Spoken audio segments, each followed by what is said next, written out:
Alhamdulillahi rabbil alamin alladzi arsala rasulahu bil huda wa dinil haq liyudhhirahu 'ala dini kullih wa kafa billahi syahida. Asyhadu an la ilaha illallah wahdahu la syarikalah wa asyhadu anna muhammadan abduhu wa rasuluh. Ya ayyuhalladzina amanu taqullaha haqqa tuqatih wa la tamutunna illa wa antum muslimun. Allahumma salli wa sallim wa barik ala nabiyyina Muhammadin wa ala alihi wa ashabihi wa man tabi'ahum bi ihsanin ila yaumiddin wa ba'd.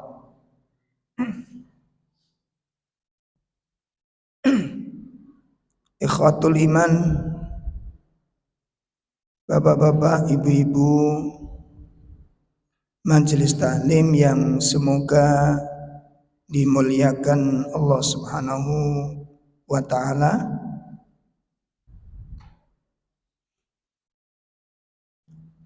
Alhamdulillah pada sore hari ini Allah Subhanahu wa taala mempertemukan kita di dalam majelis taklim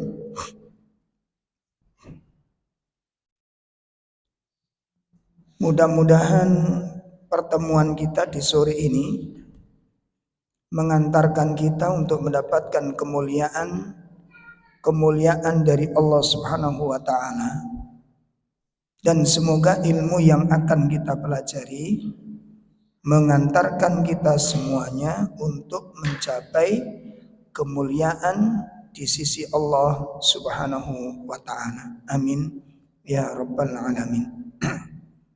Khatul iman, Bapak Ibu sekalian yang dimuliakan Allah, menindaklanjuti pembahasan kita dari kitab Tadhkiratus Sami' sampai pada halaman yang ke-17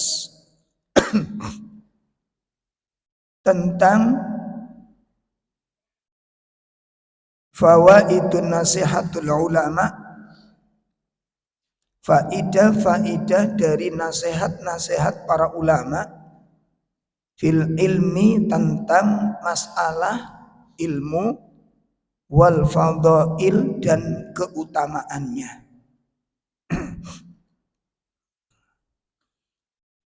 Pertama kita lihat nasihat yang disampaikan oleh Imam Al-Fudail bin Iyad. Imam Al-Fudail ibnu Iyad. Catatan buat kita ya, Imam Fudail bin Iyad merupakan salah satu di antara ulama tabi'in. Ya, jadi Imam Fudail bin Iyad itu merupakan salah satu ulama dari kalangan tabi'in. Ya, dan ini yang lebih menarik lagi apa? Beliau itu mantan seorang perampok kelas kakap. Nah, ini yang lebih menarik lagi. Beliau itu mantan perampok kelas kakap, pembajak kelas kakap beliau. Masya Allah. Maka di sini kita bisa melihat seorang yang berlatar belakang seperti itu bisa menjadi ulama kaliber dunia. Dan ucapannya bisa kita baca sampai kita hari ini. Ini kira-kira saking apanya, Pak? Hah? Coba kita bayangkan ini. Maka tentu Imam Fudail bin Iyad, suaranya, tulisannya bisa kita temukan hari ini, itu tidak lain disebabkan tulisan kalimat yang beliau ucapkan itu mengandung ilmu. Karena mengandung ilmu. Masya Allah, mengandung ilmu. Sehingga kita menjadi renungan bagi kita semua. Kalau orang yang berlatar belakang dalam tanda kutip buruk itu bisa menjadi seperti ini. Nah, itu kira-kira salah satu faktornya apa? Salah satu faktor terbesarnya apa, Pak? Selain jelas yang pertama adalah pertolongan dari Allah Subhanahu wa taala. Kira-kira unsur yang lain yang bisa mengantarkan beliau sampai mendapatkan kedudukan seperti itu kira-kira apa? Apa? Ayo kira-kira apa? Semari riyo dilatih mana pikiran ini. Ya gak mikir lontong aja. Kira-kira apa faktornya? Orang yang latar belakangnya buruk, yang latar belakangnya gelap, bisa seperti itu selain dari pertolongan Allah. Kira-kira apa yang sampai mengantarkan beliau mendapatkan porsi yang demikian itu? Faktor apa? Mujahadah. Kenapa? Kesungguhan. Ayo kita tanamkan pada diri kita ini. Salah satu faktor adalah sikap mujahadah. Kesungguhan beliau untuk mendapatkan ilmu ini. Kesungguhan beliau untuk berilmu, mengamalkannya dan menjadikan ilmu itu bagian dari karakternya. Ya. Maka renungan bagi kita semua pula. Renungan bagi kita semua pula. Ya, Masya Allah. Termasuk salah satu muridnya Imam Ahmad. Salah satu muridnya Imam Ahmad. Imam siapa itu namanya? Masya Allah. Belajarnya dengan Imam Ahmad pripun, Pak? Boten duduk seperti ini. Sempat nulis, boten sempat. Ya, boten sempat. Beliau itu belajar ke Imam Ahmad, datang meninggalkan negerinya, Pak. Meninggalkan negeri melalui beberapa negara. Dia jual kendaraannya untuk apa? Untuk mengambil ilmu secara langsung kepada Imam Ahmad. Subhanallah, begitu sampai di Baghdad, ternyata apa? Beliau tanya-tanya di mana alamatnya Imam Ahmad. Karena dulu nggak ada Google. Sampai saya ingin oleh alamat saya angel-angel, gimana? Gue sek males. Makanya kurang sitok niki. Serius nggak senjenengan kali kula jadi orang soleh? Apa benar kita ingin menjadi orang soleh? Orang soleh itu bukan cuma aku sholat, aku ngaji, enggak. Tapi menjiwai ilmu dijadikan sebagai karakternya. Diamalkan dalam kehidupannya, diterapkan konsekuensinya.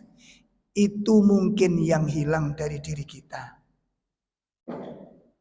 Ya, apa benar kita ingin jadi orang soleh? Coba. Nah, ibu-ibu, bapak-bapak sekalian yang dimuliakan Allah. Nah, salah satu imam, siapa nih saya kok kotorullah dilupakan ini. Itu belajar ke Imam Ahmad, begitu sampai di Baghdad tanya-tanya di mana alamatnya Imam Ahmad. belum nyampe itu sudah diingatkan oleh orang lain, orang-orang yang dijumpainya. Jangan menemui Imam Ahmad. Kenapa? Karena pada waktu itu Imam Ahmad sedang terfitnah. Maksudnya apa? Imam Ahmad niku kalau bahasa sekarang niku dicekal. Dicekal, nggak boleh ngajar, nggak boleh menyampaikan ilmunya. Ibu bisa bayangin, seorang ulama besar ya menghafal 1 juta hadis ora oleh mulang piye rasane. Nggak boleh ngajar. Kalau Imam Ahmad tetap ngotot ngajar, resikonya apa? Imam Ahmad ditangkap sak yang belajar. Berat napa endeng? Kira-kira kula mbek sampean kepethuk krungu ngeten iki sudah belajar apa balik mulai? Apa balik kucing malan? La haula wala quwata illa billah.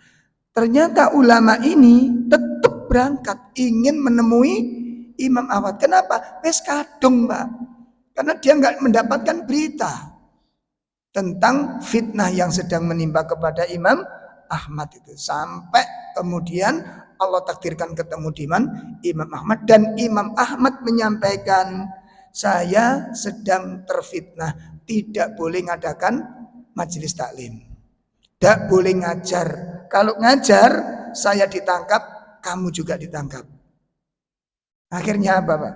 Nah, Imam Baqi, alhamdulillah baru diingatkan oleh Allah Ta'ala, Imam Baqi namanya. Itu belajarnya mboten dengan duduk kados kula mbek sampean ngeten. Mboten. Ya, begitu disampaikan kepada Imam Baqi bahwa Imam Ahmad sedang terfitnah, nggak boleh ngajar, nggak boleh ngadakan majelis taklim. Kalau saya ditangkap sudah biasa kata Imam, tapi kalau antum, apalagi orang luar negara, resikonya gimana nanti kalau antum ditangkap? Tapi Imam Baqi tetap ngotot, saya tidak akan pulang karena saya sudah melakukan perjalanan jauh. Saya jual sebagian harta saya, kendaraan saya untuk bisa ketemu dengan Anda. Begitu sampai di tempat ketemu disuruh pulang, rasanya piye, Pak? Rasanya piye? Nggak bisa bayangin. Tapi ternyata Imam Baqi tetap bersemangat untuk tetap mendapatkan ilmu walaupun tidak dengan cara duduk yang manis. Akhirnya disepakati apa? Disepakati kalau begitu saya datang ke rumah panjenengan setiap hari sebagai seorang pengemis. Jadi Imam Baqi tetap semangat untuk mencari ilmu dengan cara apa? Menyamar sebagai seorang pengemis. Akhirnya dia cari napa niku gombal yang lusuh. Ya, dibuletkan di kepalanya. Terus dia ambil kayu tongkat sebagai napa niki jenenge apa istilahnya? Ngoten. Jadi penampilannya kados betul-betul orang pengemis, dan ternyata dia benar, aku pengemis ilmu katanya. Dia dalam bentuk mengemis kepada Imam Ahmad nih. Jadi setiap pagi niku datang ke Imam Ahmad, mengetuk pintunya, wahai Tuan, berilah aku sesuatu. Imam Ahmad keluar, duduk di depan pintu sejenak, menyampaikan 1 hadis 2 hadis. Itu setiap hari. Jenengan bisa bayangkan, gak ono rekaman, gak ono video, gak ono YouTube, gak ono tulisan. Duduk sesaat, disampaikan 1 hadis 2 hadis, pulang. Berjalan pulang, Imam Baqi sambil menghafal yang barusan diajarkan Imam Ahmad. Dan itu dijalani bertahun-tahun sampai menjadi ulama besar. Bisa menjadi ulama besar. Belajari koyok ngono kuwi. Teko apa niki? Teko apa niki? Panjenengan kali kula ngaji aman sejahtera. Duduk manis, nyatet, ngerekam YouTube ya ono, gak dadi-dadi. Teko apa nih? Kakean lontong. Satu diinget-inget, mujahadah. Betul enggak kita ingin menjadi orang soleh? Ayo kita koni awake dhewe-dhewe niki. Serius diamalkan. Yang bapak-bapak menjadi seorang suami, jadilah suami yang terbaik. Jadilah Anda suami yang terbaik. Jadi ayah yang terbaik. Punya enggak misi seperti ini panjenengan dengan saya? Jadi mantu yang terbaik dibanding mantu-mantu yang lain. Bisa enggak kita menjadi sosok seperti ini? Jadi tetangga yang terbaik. Ini keinginan yang kuat untuk menjadi sosok sebagai orang yang soleh. Bukan cuma sobo masjid, sobo pengajian, nyongkelani Quran, bukan cuma itu. Kealiman, akhlak, perilaku, tutur kata, pola pikir, semuanya dibangun di atas ilmu dan dibangun di atas akidah. Ini alim. Dan itu didapat oleh sosok yang namanya Al-Fudail bin Iyad. Insyaallah. Nah ini latar belakangnya perampok isok tadi ulama. Nek cara mungkinan ngoten ini kira-kira mestine panjenengan dengan saya itu lebih berpeluang untuk menjadi seperti itu, lebih berpeluang. Nggih mboten? Teko cara fasilitas awak dhewe luwih lengkap. Ya ngoten nggih mboten. Sama dibandingkan dengan Imam Baqi wae lho. Belajar ambek ngemis, duduk di depan pintu cuma beberapa saat, diangen-angen di murojaah, nyampe satu hadis, ini hadis itu ya mek situ. Ngoten niku mbek mulih niku diwapalaken murojaah niku. Ayo, ojo sibuk cuma ngaji. Ojo sibuk aku hadir di kajian sana, bukan cuma itu. Ilmu yang sudah kita catat. Ilmu yang sudah kita miliki, sudahkah itu menjadi watak kita? Nah, begitu juga ibu-ibu, jadilah Anda istri yang terbaik dari suami Anda. Jadilah Anda ibu yang baik dari anak Anda. Jadilah Anda anak yang baik dari orang tua Anda. Jadilah Anda terbaik di antara tetangga-tetangga yang ada. Berharap kepada Allah, ya Allah jadikan aku orang yang soleh di antara tetangga-tetanggaku ini. Subhanallah, ibu ini yang perlu kita camkan dan itu cita-cita yang mulia. Cita-cita yang mulia. Bukan mendapatkan wah, kemarin kan begitu. Saya pulang keliling ke kerabat-kerabat, Masya Allah pulang itu nangis. Saya di rumah itu dengar sampai jam 12, saya baru tidur malam itu. Dengar yang dibicarakan kanan kiri setiap kita ziarah. Yang dibicarakan apa Pak? Materi. Cerita ponakaniku yang ke Madura, saya kita di wong sukses, Masya Allah dirabi wong ketepaan. Jadi sampean durung duwe elit, durung duwe kendaraan, berarti sampean gak ketepaan. Coba yang dibicarakan apa? Sesuatu yang kecil di mata Allah, sesuatu yang sangat kecil di mata Rasulullah, yang kemudian kita mati-matian mengumpulkan, setelah itu kita tinggalkan. Itu yang dibicarakan. Itu yang dibicarakan. Bukan tentang kesolihan. Bukan tentang amal soleh, bukan tentang akhirat. Sama sekali tidak bicarakan tentang akhirat. Bahkan Masya Allah saya sempat marah ketemu adik-adik kelas saya. Ketika saya ziarah malam-malam, terus ada kumpul-kumpul, saya tanya, "Wonten acara napa?" Niki lho musyawarah binding badhe halal bihalal reuni. Kelas pinten reuni ini? SD. SD-nya ada reuni. Gak TK pisan. Allah. Dari mulai pagi acaranya saya tunggu. Mestinya kepingin membantu, aku bagian tukone aku ngono. Kepinginnya begitu. Tapi begitu dengar telepon-teleponan sama panitia, besok itu harga elektronik piro. Lho iki halal bihalal acarane elektron. Innalillahi wa inna ilaihi raji'un. Dari mulai mukaddimah, anak mukaddimah ya elektron. Wonten sak rungokno iki mukaddimah. MC-nya bilang, "Assalamualaikum warahmatullahi wabarakatuh." Segala puji milik Allah Ta'ala, hari ini kita bisa berkumpul. Kita meriahkan reuni kita pada siang hari ini dengan menampilkan artis tercantik. Kita awali acara ini dengan Al-Fatihah. Ledeh.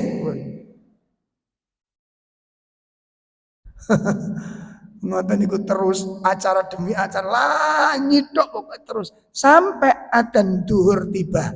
Nyanyi gak leren, Pak. Terus dimandangkan. Cuma diusir titik volumenya. Saya dengar karena Qadala berseberangan dengan saya agak jauh gitu.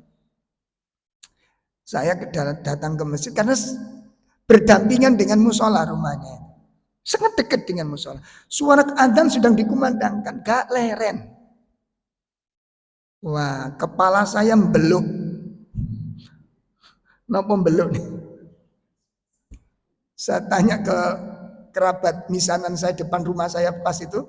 Lah rumahnya itu di depan rumah misanan saya. Mas, saya menurut ketua panitia sapa iki? Napa, Dek? Budek ya menang. Sampai marah saya itu. Lalu di rumah-rumah elit, perumahan-perumahan elit yang di situ mayoritas non muslim, begitu dengar adzan, ono acara leren, Pak. Itu non muslim. Lah ini orang muslim. Makanya di kampung-kampung sekarang agama itu sudah ludes, Pak.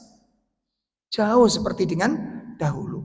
Nah, oleh karena itu Bapak-bapak, Ibu-ibu sekalian, ayo di sela-sela semangat kita mencari ilmu, sela-sela kita mencari semangat di dalam mendatangi majelis ini, jangan sampai semangat kedatangan kita ngaji ini mengalahkan semangat kita untuk menjadi orang yang terbaik. Misi utama kita sepulang dari pengajian, belajar menjadi orang yang terbaik. Kalau menjadi ayah, saya ingin menjadi ayah yang terbaik. Kalau saya menjadi anak, aku ingin menjadi anak yang terbaik. Jadi tetangga, jadilah tetangga yang terbaik. Jadi masyarakat yang terbaik. Itu baru cita-cita yang luhur dalam pandangan Allah. Itu baru misi yang berlian. Itu baru kesuksesan. Itu baru keberhasilan. Ya. Bukan materi.